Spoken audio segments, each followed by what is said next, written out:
یہ رحمت شفیع امت صلی اللہ تعالی علیہ وسلم کا فرمانے دل نشین ہے۔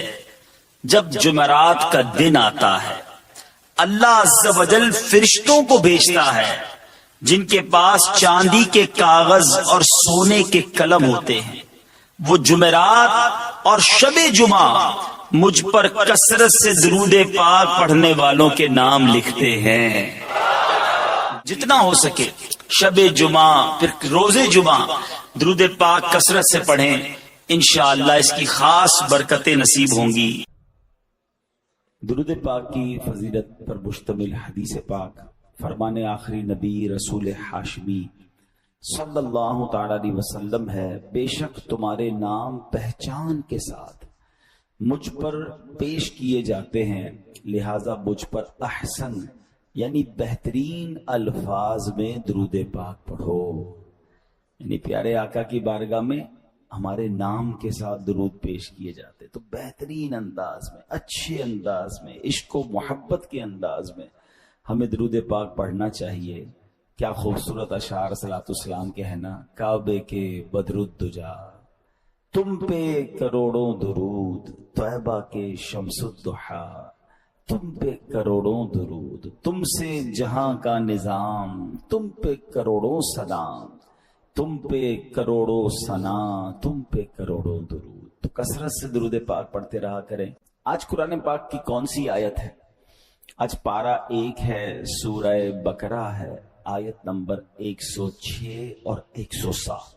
آج 2 آیتوں کی ہم تلاوت بھی سنیں گے، ترجمہ بھی سنیں گے، اور پھر اس سے ملنے والا پیغام۔ بسم اللہ الرحمن الرحیم۔ ما ننسخ من آیت او ننسها نأت بخیر منها او مثلها الم تعلم ان اللہ علی کل شیء قدیر الم تعلم ان اللہ له ملک السماوات والارض وما لکم من دون اللہ من ولی ولا نصیر۔ آسان ترجمہ قرآن کنز العرفان۔ جب ہم کوئی آیت منسوخ کرتے ہیں یا لوگوں کو بلا دیتے ہیں تو اس سے بہتر یا اس جیسی اور آیت لے آتے ہیں۔ اے مخاطب، کیا تجھے معلوم نہیں کہ اللہ ہر شے پر قادر ہے؟ کیا تجھے معلوم نہیں کہ آسمانوں اور زمین کی بادشاہی اللہ ہی کے لیے ہے، اور اللہ کے مقابلے میں تمہارا نہ کوئی حمایتی ہے اور نہ ہی مددگار۔ آیت نمبر 106 107 پارہ نمبر 1 کی ہم نے تلاوت سنی ہے اور اس کا ترجمہ سنا۔ اب ان 2 آیات میں ایک بڑا اہم، بہت اہم مسئلہ بیان ہوا ہے، ویری امپورٹنٹ ٹاپک، جسے مسئلہ نسخ کہا جاتا ہے۔ یہ دراصل یہود کا ایک اعتراض تھا جس کا یہاں جواب دیا گیا ہے۔ یہود مسلمانوں کو ورگلانے کے لیے کیا کہتے تھے؟ دیکھو، محمد علیہ السلام پہلے کوئی حکم دیتے ہیں، بعد میں نیا حکم لے آتے ہیں، یعنی پچھلا کینسل ہو جاتا ہے، اب دوبارہ نیا آ جاتا ہے۔ تو اللہ پاک نے اس مقام پر یہود کے اس اعتراض کا جواب دیا ہے کہ یہ جو پچھلا حکم منسوخ ہوا، پچھلا حکم منع کر دیا گیا، نیا حکم قرآن میں آ گیا، اس کی وجہ کیا ہے؟ اور کیا خوبصورت انداز میں یہ بیان ہوا ہے۔ اب پہلے تو مسئلہ نسخ جو ہے، جس کو ناسخ و منسوخ بھی کہتے ہیں، کہ پہلے آیا بعد میں کینسل ہو گیا پھر نیا حکم آ گیا، اس کی وضاحت ذرا غور سے سن لیجئے گا، یہ آئندہ آپ کو انشاءاللہ جو ڈسٹرب کرنا چاہتے ہیں وہ ڈسٹرب نہیں کر سکیں گے۔ اب ویسے تو یہ اتنا اہم ٹاپک ہے جو ہر بندے کے لیے آسانی سے سمجھنا مشکل ہے، کیونکہ یہ درس و تدریس کے ذریعے، یہ علم اور علماء کے ذریعے ایک لمبی بحث ہے، اور اسی کی وجہ سے بعض ملحدین، اسلام دشمن لوگ سوشل میڈیا پر آ کر بھی بکواس کرتے ہیں کہ جناب دیکھیں پہلے قرآن نے کیا حکم دیا، بعد میں حکم تبدیل ہو گیا ہے، معاذ اللہ۔ تو یہ اعتراض کرتے ہیں۔ تو اب 2-3 ایگزامپل کے ذریعے، دنیاوی ایگزامپل کے ذریعے، آسان مثالوں سے اس مسئلے کو سمجھ لیں جو ہم دنیا میں بھی پریکٹس کرتے ہیں۔ مثال کے طور پہ کہ بچہ پیدا ہوتا ہے، جب بچہ پیدا ہوتا ہے تو ایک خاص مدت تک اسے صرف ماں کا دودھ ہی پلایا جاتا ہے اور کچھ نہیں کھلایا جاتا۔ ایک وقت آتا ہے پھر اسے کچھ ہلکی ہلکی ٹھوس غذا دینا شروع کی جاتی، لکوڈ ہوتا ہے مگر تھوڑا گاڑھا لکوڈ ہوتا ہے، اور پھر ایک وقت آتا ہے کہ ماں اپنا دودھ چھڑا دیتی ہے اور پھر اسے نرم غذا، تھوڑے عرصے بعد پھر روٹی بھی کھانے لگتا ہے وہ، اور جتنا بڑا ہوتا جاتا ہے اس کی غذا ٹھوس ہوتی جاتی ہے، سالڈ ہوتی جاتی ہے۔ تو اب مجھے بتائیے کہ کیا اس وقت ماں کا دودھ دینا غلط تھا؟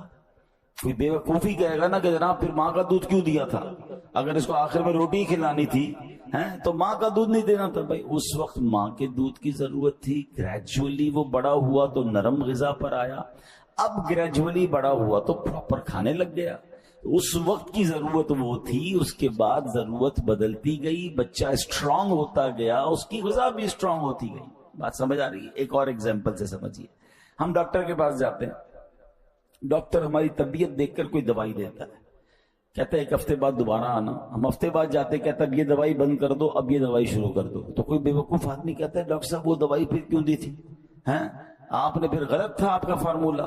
بھائی ڈاکٹر کو پتا ہے کہ ابھی بیماری ایسی ہے کہ اینٹی بائیوٹک دینی ہے، ایک ہفتے بعد ابھی نارمل کی پوزیشن میں آ رہا ہے تو اینٹی بائیوٹک ختم، اب اور کوئی دوائی دینی ہے۔ ڈاکٹر جانتا ہے نا کہ ہم جانتے ہیں۔ اچھا ڈاکٹر پر اعتراض نہیں ہے، بلکہ کہتے ہیں ڈاکٹر صاحب بہت اچھا ہے۔ اچھا بعض اوقات کہتے بھی ہیں جتنی بھی دوائیں پڑی ختم، اب یہ نہیں کھائیں گے آپ، اب دوسری کھائیں گے، کیونکہ جو ٹارگٹ اچیو کرنا تھا، جو ہماری طبیعت میں بدلاؤ لانا تھا، وہ ڈاکٹر نے 4 5 6 دن میں حاصل کر لیا۔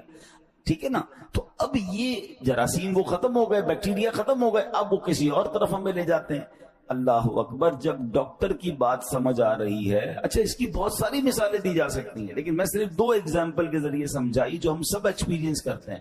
ہم سب بچے تھے، چھوٹے تھے، ہماری غذا اور تھی، بڑے ہوئے ہماری غذا بدلی، ہمارے بچے ہوتے تو ان کی غذا بچپن میں کچھ اور ہے، آگے جا کے کچھ اور ہے۔ تو اس وقت اس غذا کی ضرورت بھی صحیح فیصلہ تھا، بعد میں غذا کا امپروو کرنا بھی صحیح فیصلہ ہے۔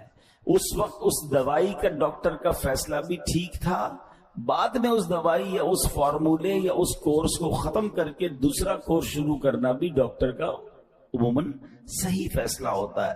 اس نے خاص حکمت کے تحت ہمیں حکم دیا، اور اللہ اپنی حکمت کے ذریعے جانتا ہے کہ میرے بندے اس حکم پر 2 سال عمل کریں گے، جو تبدیلی ان کے اندر چاہیے وہ 2 سال میں آ جائے گی۔ جب 2 سال مکمل ہو گئے تو رب کریم نے وہ حکم منسوخ فرما دیا، کینسل ہو گیا، نیا حکم آ گیا۔ اسی کو نسخ کہتے ہیں۔ اس میں ہمارے لحاظ سے تو حکم تبدیل ہوا، لیکن حقیقت یہ ہے کہ جب نیا حکم آیا تو پتا چلا وہ پرانا حکم 2 سال کے لیے ہی تھا، اس کو 2 سال ہی رب کی مشیت تھی، 1 سال ہی تھا۔ تو اے میرے پیارے اسلامی بھائیوں، یہ میں نے ایک ایگزامپل کے ذریعے سمجھانے کی کوشش کی ہے، ورنہ ناسخ و منسوخ کا جو علم ہے یہ علماء اس پر پوری ڈیبیٹ کرتے ہیں، یہ سمجھیے پوری ایک سائنس ہے جس کو سمجھنے کے لیے بہت وقت چاہیے۔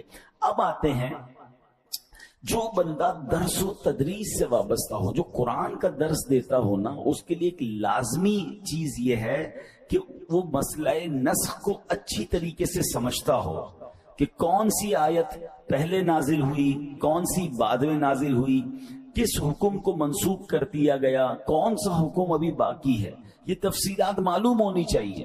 ورنہ بعض اوقات بندہ اس آیت پر بحث کر رہا ہوتا ہے، بیان کر رہا ہوتا ہے، سوشل میڈیا پہ کلپ بنا رہا ہوتا ہے جو پہلے ہی منسوخ ہو چکی ہے۔ تو یہ ہر بندے سے علم دین نہیں سیکھنا چاہیے، جو اس نالج کا ماہر ہو۔ قرآن کو بیان کرنا ہر بندے کا کام نہیں ہے۔ اب دیکھیں الحمدللہ ہمارے پاس، آپ نے دیکھا ہوگا میں جب بھی بیان کرتا ہوں یا ہمارے امام صاحبان کرتے ہیں، وہ لکھا ہوا بیان ہوتا ہے۔ اگر ہم مفسر قرآن نہیں ہیں تو ہم پر اب یہ لازم ہے کہ مفسر قرآن اور صحیح العقیدہ مفتی نے جو لکھ کر دیا وہ بیان کریں۔ اپنی طرف سے جناب قرآن پاک کی کوئی بھی آیت کھولی اور ترجمہ تفسیر کرنا شروع کر دی، یہ تو بندے کو ہلاک کر دیں گے۔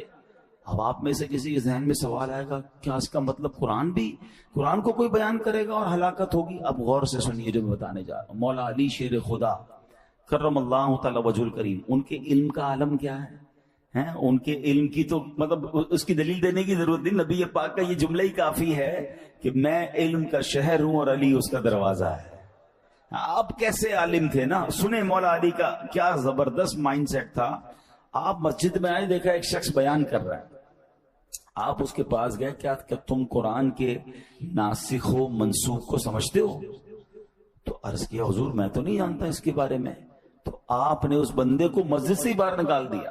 مولا علی نے اس بیان کرنے والے کو مسجد سے باہر نکالا اور کیا فرمایا؟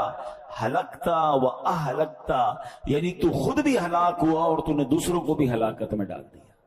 یعنی یہ اٹس ناٹ، مطلب کوئی گیم نہیں ہے، یہ کوئی آسان بات نہیں ہے۔ قرآن پاک میں وہ احکام موجود ہیں جو منسوخ ہو گئے ہیں، اور قرآن پاک میں وہ احکام بھی موجود ہیں جو بعد میں آئے ہیں۔ وہ منسوخ ہونا بھی رب کی اعلیٰ شان اور حکمت کی وجہ سے، اور اب نیا جو آرڈر آیا وہ اس وقت کی ضرورت کے لحاظ سے، تو یہ ہمیں پتہ ہونا چاہیے۔ تو بہرحال میرے پیارے اسلامی بھائیو، اب ہم آتے ہیں اس آیت کی طرف جو آج بیان میں شروع بھی ہم نے سنی۔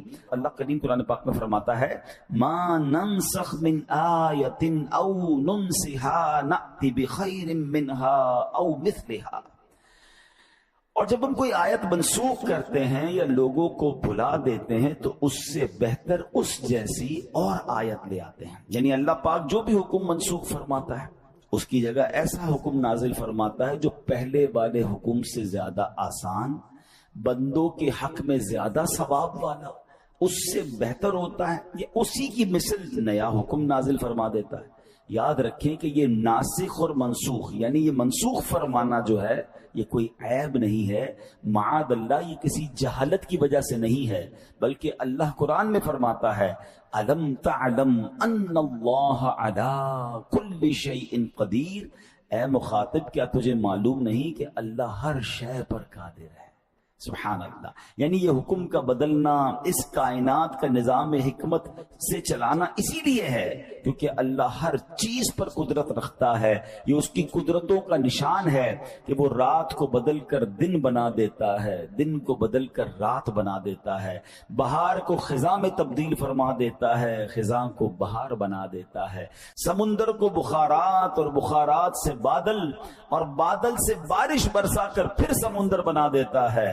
جیسے کائنات میں ہونے والی ان تبدیلیوں میں اللہ پاک کی قدرتوں کا نشان ہے، یوں ہی حکمت کے تحت بندوں کی بھلائی کے لیے احکام منسوخ فرمانا، ان کی جگہ نئے احکام لانا، یہ بھی اس کی قدرتوں کا نشان ہے۔